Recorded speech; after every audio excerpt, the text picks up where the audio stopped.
Hello friends, welcome to my YouTube channel. So today in this video, I am going to show you how to use live transcribe during calls on this device.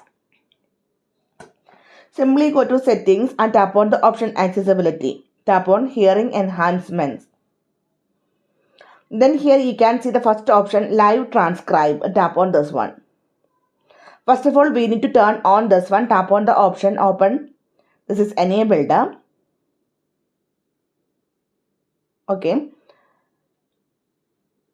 So during calls, you need to place phone near the speaker during calls or the conversation.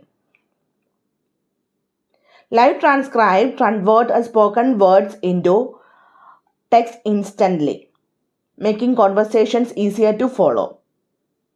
It is especially useful in noisy places or for users with hearing difficulties.